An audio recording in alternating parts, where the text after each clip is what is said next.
Hey, hello! Let's look at dictionaries in this lecture.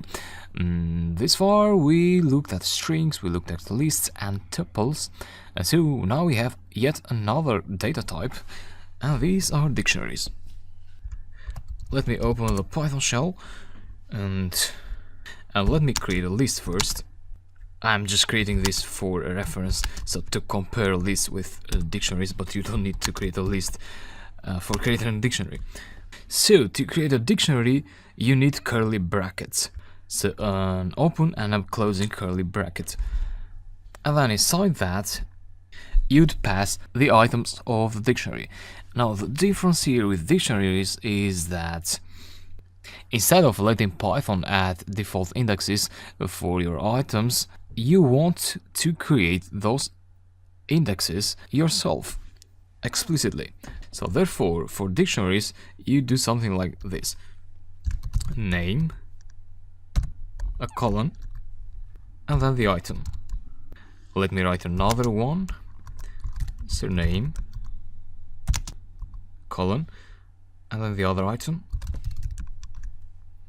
And yeah, that's it. That's a dictionary. So what we have here is, when I was talking about indexing, I was referring to these things. Actually, these two are referred to as keys, not indexes. So for dictionaries, you can create custom indexes, so to say. And so these are keys. So we have key and value. Key and value. This is good because now if you want to access one of the values of the dictionary, again you'd use square brackets, just as you did with strings, lists, and tuples. And then there you pass the key, which value you want to extract. So if you want to extract John, you want to pass the key of John, and that will extract the John value. Something to note is that dictionaries are an ordered collection of items.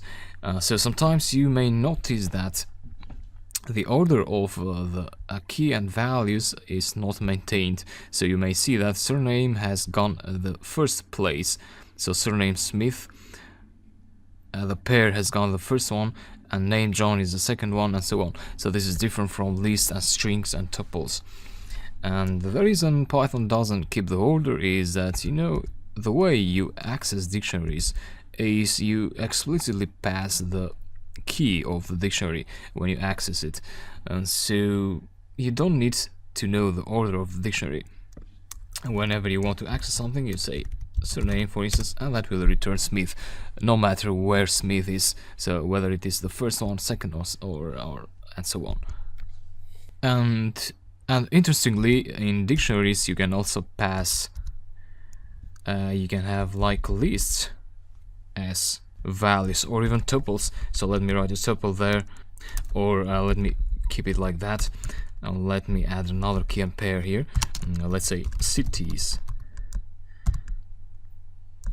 Let's say John Smith lived in 3 cities: Porto and San Diego and Bali. You close a bracket there. So as you see, we have the key here, we have the colon, and then you have the value, which can be anything. So it can be a string, it can be a number, it can be a list, a tuple. In this case, that's a tuple. So if you access now cities like that, you'd get, sorry, I had 2 brackets there. So you would get the tuple. And then you can also do tricks like, if you want to access Bali, you'd add other brackets there and pass 2. And that will return Bali. So why is that? That's because, up to here you have a tuple.